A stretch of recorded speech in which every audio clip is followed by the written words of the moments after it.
Hi friends, എല്ലാവർക്കും നമസ്കാരം. Welcome to Minnu's kitchen.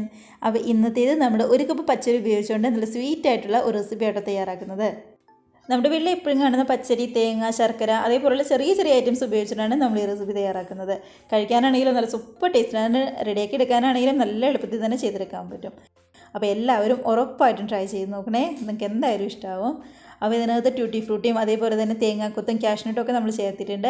അപ്പോൾ ഇടയ്ക്കൊക്കെ അത് കടിക്കാൻ കിട്ടുമ്പോൾ ഒരു പ്രത്യേക ടേസ്റ്റ് തന്നെയാണ്. അപ്പോൾ ട്രൈ ചെയ്ത് നോക്കി കമൻസൊക്കെ ആണെങ്കിലും മറക്കാതെ അറിയിക്കാം. നമുക്ക് ഒട്ടുന്നേരം സമയങ്ങളേത് എങ്ങനെ റെസിപ്പി തയ്യാറാക്കുന്നതെന്ന് കണ്ടു നോക്കാം. അപ്പോൾ ആദ്യം തന്നെ മധുരത്തിനായിട്ട് നമുക്ക് ശർക്കരയാണ് ഒന്ന് ഉരുക്കിയെടുക്കേണ്ടത്. അപ്പോൾ ഞാനിവിടെ ഒരു പാത്രത്തിലേക്ക് 1 കപ്പിൻ്റെ അടുത്ത് ശർക്കര ചെറുക്കിയതാണ് ചേർത്ത് കൊടുക്കുന്നത്. അപ്പോൾ ശർക്കര ചേർക്കുമ്പോൾ മധുരം നോക്കിയിട്ട് വേണം ചേർക്കാനായിട്ട്. ഇപ്പോൾ ഇത് അത്യാവശ്യം മധുരം ഉള്ളതുകൊണ്ടാണ് ഞാൻ 1 കപ്പ് ചേർത്തത്. ഇനിയിപ്പോൾ നല്ല മധുരമുള്ള ശർക്കരയാണെന്നുണ്ടെങ്കിൽ ഒരു 3/4 കപ്പ് അത്രയും ചേർത്താൽ മതിയാവും. കൂടെ തന്നെ അത്രയും തന്നെ 1 കപ്പ് വെള്ളവും കൂടി ചേർത്ത് കൊടുത്തിട്ടുണ്ട്. ഇനി നല്ലപോലെ തന്നെ തിളച്ച് ശരിക്കും ഒന്ന് ഉരുക്കി വരട്ടെ. കണ്ടോ, നമ്മുടെ ശർക്കരയൊക്കെ ആണെങ്കിലും നല്ല രീതിയിൽ തന്നെ ഒന്ന് തിളച്ച് വന്നിട്ടുണ്ട്. അപ്പോൾ ആദ്യം നമ്മളിങ്ങനെ ശർക്കര അങ്ങ് തയ്യാറാക്കി വെക്കുകയാണെന്നുണ്ടെങ്കിൽ നമ്മൾ ബാക്കിയുള്ളതൊക്കെയും ചെയ്ത് വരുമ്പോഴത്തേനും ഇതിൻ്റെ വലിയ തീ ചൂടൊന്ന് ആറിക്കിട്ടും. അതിന് വേണ്ടിയിട്ടാണ്. അപ്പോൾ ഗ്യാസ് ഓഫ് ചെയ്ത് ഇതവിടെ മാറ്റി വയ്ക്കാം. അടുത്തത് നമ്മുടെ മെയിൻ ചേരുവയായിട്ടുള്ള പച്ചരിയാണ് വേണ്ടത്. അപ്പോൾ ഞാനിവിടെ 1 കപ്പ് പച്ചരി നല്ലപോലെ കഴുകി ഒരു 4-5 മണിക്കൂർ കുതിർത്തിട്ട് എടുത്തതാട്ടോ. കണ്ടോ, നന്നായിട്ട് തന്നെ കുതിർന്ന് വന്നിട്ടുണ്ട്. അപ്പോൾ ഇനി ഇതിൻ്റെ വെള്ളമൊക്കെ കളഞ്ഞ് നമുക്ക് മിക്സിയുടെ ജാറിലേക്ക് അങ്ങ് മാറ്റി കൊടുക്കാം. അപ്പോൾ 250 ml കപ്പിന് 1 കപ്പ് പച്ചരിയാണ് ഞാൻ എടുത്തിരിക്കുന്നത്. ഇനിയിപ്പോൾ ഗ്ലാസ്സിനാണെങ്കിലും 1 ഗ്ലാസ് തന്നെ പച്ചരി എടുത്താൽ മതിയാവും. ഇതാ പച്ചരി മുഴുവൻ ചേർത്തിട്ടുണ്ട്. ഇതിൻ്റെ കൂടെ തന്നെ 1 കപ്പ് നമ്മുടെ തേങ്ങ ചിരകിയതും കൂടി ചേർത്ത് കൊടുക്കുന്നുണ്ട്. ഇനിയിപ്പോൾ നമ്മുടെ ഈ തേങ്ങയും പച്ചരിയും നല്ല രീതിയിൽ തന്നെ ഒന്ന് അരച്ചെടുക്കണം. അപ്പം ഞാൻ അതിനായിട്ട് ഒരു 2 കപ്പ് വെള്ളമാണ് ഒഴിച്ചു കൊടുക്കുന്നത്. നമ്മളിപ്പോൾ സാധാരണ അരി അരയ്ക്കുമ്പോൾ വെള്ളം ഒപ്പത്തിന് നിർത്തിയിട്ടാണ് അരയ്ക്കുന്നത്. പക്ഷേ ഇതിനങ്ങനെയല്ല, നിറച്ച് വെള്ളം മേളിൽ നിന്നിട്ട് വേണം അരച്ചെടുക്കാനായിട്ട്. അപ്പോൾ നമുക്ക് 2 കപ്പ് വെള്ളം ചേർത്ത് ഇത് ശരിക്കും ഒന്ന് അരച്ചെടുത്തുകൊണ്ട് വരാം. അങ്ങനെ ഇതാ ഇവിടെ നല്ല രീതിയിൽ തന്നെ ഒന്ന് അരച്ചെടുത്തിട്ടുണ്ട്. എന്ന് കരുതി ഒരുപാട് പേസ്റ്റ് പോലെയൊന്നും ആക്കി അരച്ചല്ല കേട്ടോ. ജസ്റ്റ് 2-3 നമ്മളൊന്ന് കറക്കി എടുത്തിട്ട് മാത്രമേ ഉള്ളൂ. അപ്പോഴേക്കും നന്നായിട്ട് തന്നെ നമുക്ക് കിട്ടിയിരുന്നു. നമ്മളിപ്പോൾ ഒരുപാട് പേസ്റ്റ് പോലെ അങ്ങ് അരച്ചെടുത്ത് കഴിഞ്ഞാൽ അരിച്ചെടുക്കാനാണെങ്കിലും ഭയങ്കര ബുദ്ധിമുട്ടുണ്ടാകും. അത് അരിപ്പയിലൂടെ അരിച്ചെടുക്കാൻ ഭയങ്കര ബുദ്ധിമുട്ടായിരിക്കും. അതുകൊണ്ട് നല്ല രീതിയിൽ ഒരു 2-3 തവണ ജസ്റ്റ് ഒന്ന് കറക്കി എടുത്താൽ മാത്രം മതിയാവും. അപ്പോൾ ഏത് പാനിലാണോ നമ്മൾ റെഡിയാക്കുന്നത് അതേ പാനിലേക്ക് ഇതാ ഒരു അരിപ്പ് വെച്ച് നമ്മൾ റെഡിയാക്കി വെച്ചിരിക്കുന്ന മിക്സ് നമുക്കങ്ങ് ഒഴിച്ചു കൊടുക്കാം. കണ്ടോ, അടിയിലാണെങ്കിലും നല്ലപോലെ തിക്കായിട്ടാണ് ഇരിക്കുന്നത്. അപ്പോൾ ഈ സമയത്ത് 1 കപ്പ് വെള്ളവും കൂടി നമുക്ക് ചേർത്ത് കൊടുക്കാം. അങ്ങനെ ആകെ നമ്മൾ ഒരു 3.5 കപ്പ് വെള്ളമാണ് എടുത്തിരിക്കുന്നത്. 1 കപ്പ് പച്ചരിക്കും അതേപോലെ തന്നെ 1 കപ്പ് തേങ്ങയ്ക്കും. കണ്ടോ, അതാ 3.5 കപ്പ് വെള്ളം നമ്മൾ എടുത്തിട്ടുണ്ട്. നല്ല രീതിയിൽ തന്നെ ഇതേപോലെ ഒന്ന് അരിച്ചെടുക്കുക. നമ്മൾ തേങ്ങാപ്പാലൊക്കെ എടുക്കുമ്പോൾ തേങ്ങാപ്പീര ഇങ്ങ് മാറ്റി വയ്ക്കില്ലേ, അതേപോലെ തന്നെയാണ് ഇത് മാറ്റി വയ്ക്കുന്നത്. ഇപ്പോൾ നമ്മൾ പാല് സെപ്പറേറ്റ് ആക്കി വെച്ചിട്ടുണ്ട്. ഇപ്പോൾ ബാക്കി വന്നത് കൈ കൊണ്ട് ഇതേപോലെ ഒന്ന് പിഴിഞ്ഞിട്ട് നമുക്ക് മാറ്റി കൊടുക്കാം. അങ്ങനെ ഇതാ നമ്മുടെ പാനിലേക്ക് പച്ചരിയുടെയും അതേപോലെ തന്നെ തേങ്ങയുടെയും പാല് നമ്മൾ മാറ്റി വെച്ചിട്ടുണ്ട്. കണ്ടോ, ഏകദേശം ഒരു 3.5 കപ്പ് വെള്ളം എന്നാണ് നമുക്ക് ആകെ വേണ്ടി വന്നത്. ഇത് കൂടാതെ ശർക്കര പാനിയും കൂടി നമ്മൾ ചേർത്ത് കൊടുക്കുന്നുണ്ട്. ഇപ്പോൾ നമ്മുടെ ശർക്കര പാനിയുടെ ആണെങ്കിലും ചൂടൊക്കെ നല്ല രീതിയിൽ ആറി വന്നിട്ടുണ്ട്. അപ്പോൾ ഇതേപോലെ ഒരു അരിപ്പയിലൂടെ നമുക്ക് അങ്ങ് അരിച്ചിട്ട് ചേർത്ത് കൊടുക്കാം. ഇതിലേക്ക് നല്ലൊരു കട്ടിപ്പ് കിട്ടാൻ വേണ്ടി ഒരു 2 ടേബിൾ സ്പൂൺ കോൺഫ്ലവറാണ് ചേർത്ത് കൊടുക്കുന്നത്. അപ്പോൾ ഒരുപാടൊന്നും വേണ്ട, ഒരു 2 ടേബിൾ സ്പൂൺ അത്രയും മതിയാവും. കൂടെ തന്നെ ഒരു പിഞ്ച് ഉപ്പും കൂടി ചേർത്ത് കൊടുക്കാം. നമ്മുടെ മധുരം ഒന്ന് ജസ്റ്റ് ഒന്ന് ബാലൻസ് ചെയ്യാൻ വേണ്ടിയിട്ടാണ്. ഇനി ഇതെല്ലാം കൂടി നല്ല രീതിയിൽ തന്നെ ഒട്ടും തന്നെ കട്ടകളില്ലാതെ മിക്സാക്കി നമുക്ക് അടുപ്പത്ത് വെച്ച് കുറുക്കിയെടുക്കാം.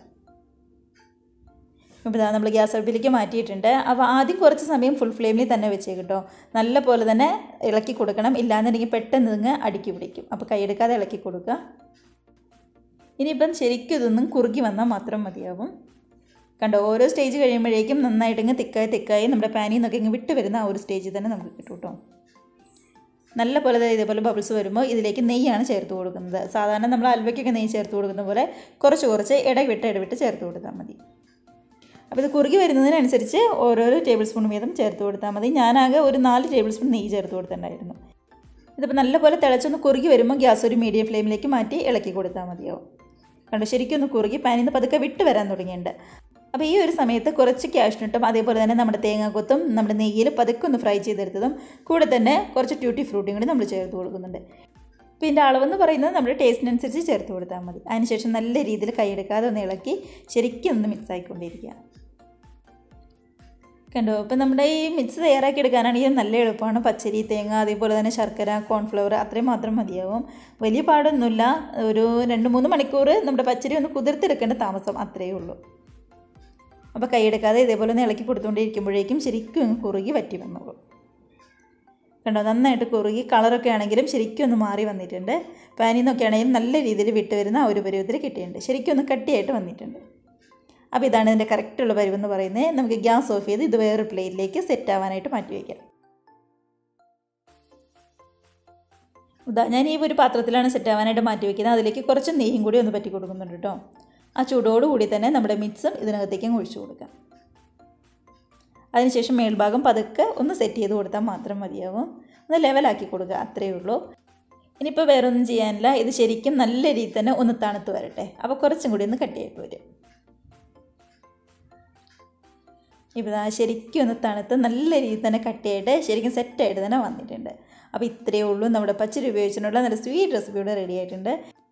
ഇനിയിപ്പോൾ നമുക്കിത് കട്ട് ചെയ്ത് അങ്ങ് കഴിക്കാം. അപ്പോൾ നമ്മൾ തേങ്ങാപ്പാലൊക്കെ ചേർത്തുകൊണ്ട് തന്നെ ഒരുപാട് ദിവസം പുറത്തൊന്നും ഇരിക്കില്ല കേട്ടോ. ഒരു ദിവസം മാത്രമേ പുറത്ത് ഇരിക്കുകയുള്ളൂ. അതിനുശേഷം ഫ്രിഡ്ജിൽ വെക്കുകയാണെന്നുണ്ടെങ്കിൽ കുറച്ചും കൂടി നല്ല ടേസ്റ്റ് നമുക്ക് കിട്ടും. ഇതേപോലെ ഇങ്ങ് കട്ട് ചെയ്ത് നമുക്ക് കഴിക്കാം. ഇടയ്ക്ക് കാഷ്നട്ടും അതേപോലെ തന്നെ ട്യൂട്ടി ഫ്രൂട്ടിയും എല്ലാം കൂടി ചേർന്ന് കഴിക്കാൻ കിട്ടുമ്പോൾ ഒരു പ്രത്യേക ടേസ്റ്റ് തന്നെയല്ലേ. അപ്പോൾ ഉറപ്പായിട്ട് മിസ് ചെയ്താൽ ട്രൈ ചെയ്ത് നോക്കുക. നല്ല സോഫ്റ്റായിട്ട് ശരിക്കും പഞ്ഞ് പോലുള്ള ഒരു റെസിപ്പിയും കൂടി കേട്ടോ.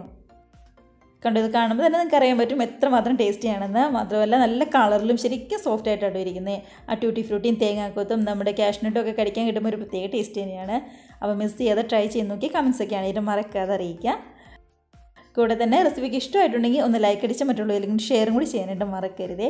അതേപോലെ തന്നെ ആദ്യമായിട്ട് നമ്മുടെ ചാനൽ ആരെങ്കിലും കാണുന്നവരുണ്ടെങ്കിൽ റെസിപ്പിക്ക് ഇഷ്ടമായിട്ടുണ്ടെങ്കിൽ പ്ലീസ് നമ്മുടെ ചാനലും കൂടെ സബ്സ്ക്രൈബ് ചെയ്ത് സപ്പോർട്ട് ചെയ്യുക കേട്ടോ. അപ്പോൾ നമുക്ക് ഇതേപോലുള്ള പുതിയ വീഡിയോസൊക്കെ ആയിട്ട് വീണ്ടും കാണാം. അതുവരെ എല്ലാവർക്കും ബൈ.